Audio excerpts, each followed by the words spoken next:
बता दूं कि 2017 में एक ट्रेलर आया मूवी का नाम था ग्रे स्टेट। अब इसमें क्या नया है? नया ये था कि जब ये मूवी रिलीज होने वाली थी उसके कुछ टाइम पहले ही डेविड क्लोरी को उसकी वाइफ और उसके बच्चे के साथ गोली मार दी गई। रीज़न रहा होगा कि एक डायरेक्टर को उसकी बेटी और वाइफ के साथ मार दिया जाता है मूवी के रिलीज होने से पहले, और वो मूवी नहीं बनती है। ऐसा क्या दिखाना चाहते थे डेविड उस मूवी के अंदर जो 2017 में आनी थी? लेकिन उसका ट्रेलर ज़रूर आया था और उस ट्रेलर के अंदर ऐसा कुछ दिखाया ज़रूर था जिसमें बताया गया था कि आने वाले टाइम के अंदर लोग एक दूसरे के पास जाने से थोड़ा डरेंगे, यानी कि सोशल डिस्टेंसिंग मेंटेन करेंगे। लोगों को एक घर में कैद कर दिया जाएगा, यानी कि लॉकडाउन होगा। ट्रांसपोर्ट सारी चीज़ें बंद कर दी जाएंगी और कैश बिल्कुल नहीं होगा। उनके बॉडी में एक चिप इंसर्ट की जाएगी, जो जितने भी ट्रांजैक्शंस होंगे वो सब उस चिप से होंगे। ये तो सिर्फ एक ट्रेलर था जिसमें बताया गया था। बताना तो कुछ और चाहते थे, लेकिन उससे पहले ये मूवी और वो दोनों ही ख़त्म हो गए। 2017 में ही बिल गेट्स ने बोला था कि एक महामारी आने वाली है जिसके लिए हमें तैयार रहना चाहिए। और ठीक 18 अक्टूबर 2019 को बिल गेट्स ने एक मीटिंग में बोला कि अब जो वॉर होगी कंट्रीज़ के बीच में वो मशीन से नहीं होगी, वायरस से होगी। और अभी आप जानते हैं बिल गेट्स को लेके क्या कंट्रोवर्सी चल रही है। आपको लग रहा होगा कि दो वीडियो का आपस में क्या कनेक्शन है। कुछ लोग समझ रहे होंगे, कुछ लोगों को समझ में नहीं आ रहा होगा। तो यहाँ पर एक यू टर्न आता है और मैं आपको ले जाता हूँ 1980 में। 1980 के अंदर एक ऑर्गेनाइजेशन बनी जिसका मेन मकसद था इस पूरी दुनिया में एक पावर होना, यानी कि पूरी दुनिया को एक पावर चलाना। और उस पावर को उन्होंने नाम दिया था न्यू वर्ल्ड ऑर्डर। ऑर्गेनाइजेशन में ज़्यादा लोग नहीं थे, कोई सीक्रेट 100-150 लोग होंगे। और एक बहुत डरावने वाली बात इस ऑर्गेनाइजेशन की ये थी कि वो इस दुनिया की टोटल आबादी को 50 करोड़ में लाना चाह रहे थे, 50 करोड़ में। उनके टारगेट में थे वो देश जिसमें सबसे ज़्यादा पॉपुलेशन है, जिसमें हमारा इंडिया भी होता है। सबके लिए उन्होंने एक प्लान बनाया जिसका नाम था MMP, mind control, money control, population control. Control यानी कि आदमी खुद से कुछ ना सोचे, जो वो चाहें वो आप सोचो, माइंड कंट्रोल। और ये किसके थ्रू होता? मास मीडिया के थ्रू। जो मीडिया में दिखाया जाएगा वो आदमी सोचेगा। और एक कल्चर ऑफ फेयर, यानी कि एक डर का माहौल बनाना, क्योंकि डर एक ऐसी चीज है जो अगर दिमाग में बिठा दी जाए किसी की तो इतनी आसानी से निकलती नहीं है। और वो ऐसा हुआ है। आज बहुत से लोगों का माइंड कंट्रोल करती है मीडिया, जो वो बोलती है वो आप मानते हो। और कल्चर ऑफ फेयर, डर का माहौल, ये तो आपने देख ही रहा है जो आजकल चल रहा है। कंट्रोल यानी कि आदमी जितना हो सकता है लेस कैश, कैशलेस, या जितना हो सकता है टोटली डिजिटल। और वो आपके सामने ही है। आज हमारी डिजिटल करेंसी किस तरीके से बढ़ रही है आपको पता ही है।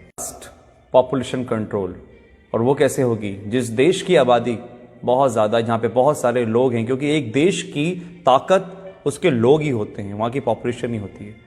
तो उस पॉपुलेशन को कम करना, और आप कम करने का मतलब आई थिंक तो समझ चुके होंगे कि मैं क्या बोलना चाह रहा हूँ। इतनी बड़ी ऑर्गेनाइजेशन चला रहा है, कौन ये सब कर रहा है, ये सब आपको आने वाले टाइम में अंदर पता चल जाएगा। क्योंकि आने वाले टाइम में सिर्फ दो लोग रहेंगे, एक वो जो काम करेंगे, एक वो जो काम करवाएंगे। अगर मैं इसको स्ट्रेट फॉरवर्ड बोलूं तो राजा और गुलाम। एक वो लोग जो इस दुनिया पे राज करेंगे और एक वो लोग जो उन राज करने वालों की गुलामी करेंगे। ऑर्गेनाइजेशन का एक एजेंडा था, एजेंडा 21, यानी कि 2021 तक इस काम को पूरा करना। और 2020 जब से स्टार्ट हुआ है, आपको पता है सब क्या हो रहा है। लाखों लोग हैं जो समझ पा रहे हैं इस बातों को, लेकिन करोड़ों लोग हैं जो इस बातों को नहीं समझ पा रहे। एजेंडा 21, 2021 तक इन काम को पूरा करना। और अगर सीरियसली इस बातों में कुछ भी सच्चाई है तो हम बहुत बड़े खतरे में गाइस। ये वायरस आया जो कि हमारा है नहीं, किसी और देश से आया है। हम आपस में ही लड़ रहे हैं, कोई धर्म के नाम पे तो किसी काम के नाम पे। और जो इस एजेंडा का सबसे बड़ा फंडा था कि लोगों को आपस में लड़वा दो, आज हमारे घर में हम छोटी छोटी सी बातों पर विवाद कर लेते हैं। आज अगर हम घर से बाहर निकलते हैं तो हमारे घर वाले इस चीज़ के लिए प्रोटेस्ट करते हैं कि भैया घर से बाहर नहीं निकलो, बाहर जाओगे तो मर जाओगे। ये दिमाग में हमारे किसने भरा? कौन कंट्रोल कर रहा है हमारे दिमाग को? आप खुद समझदार हैं।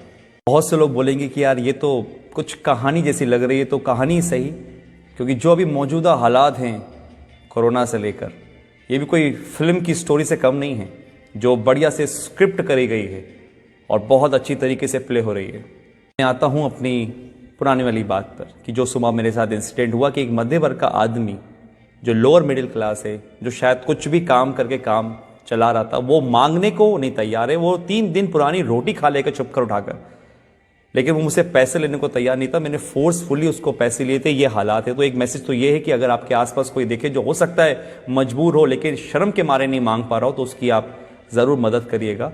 इतना तो हम लोग अंदाज़ा लगा लेते हैं कि कौन परेशान है कौन नहीं। दूसरी बात, अगर ये बात सही है कि जो 1980 में एक एजेंडा चला, एजेंडा 21, डर का बिजनेस, अगर ये सही है तो गाइस आप लोग समझिए, संदीप महेश्वरी, मिस्टर रॉय चौधरी, ऐसे बहुत से लोग हैं, बड़े बड़े डॉक्टर्स हैं जो आपको समझाने की कोशिश कर रहे हैं कि इसका मॉर्टेलिटी रेट बहुत कम है, 0.01%।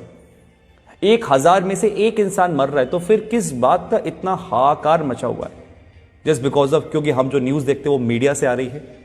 बात वही है, हमारे दिमाग को कंट्रोल करा जा रहा है, हमारे पैसों को कंट्रोल करा जा रहा है। आज हमारे पास इतनी आज़ादी नहीं है कि हम खुद का काम कर सकें। किसी के कहने पे हम दुकान खोलते हैं, किसी के कहने पे हम दुकान नहीं खोलते। ये हक हमसे छीन लिया गया है, पैसा कमाने का हमसे छीन लिया गया है। हम खुद से आज कुछ नहीं कर सकते। ये कहीं वो एजेंडा 21 तो नहीं? अगर है तो आज डर छोड़िए, अपनी इम्यूनिटी पे काम करिए, दिमाग लगाइए, लॉजिक समझिए।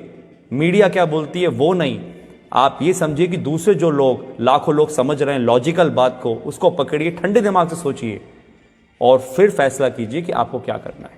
आप डरेंगे नहीं तो आप संभल जाएंगे, और अगर आप संभल गए तो ये देश बच जाएगा। Thank you.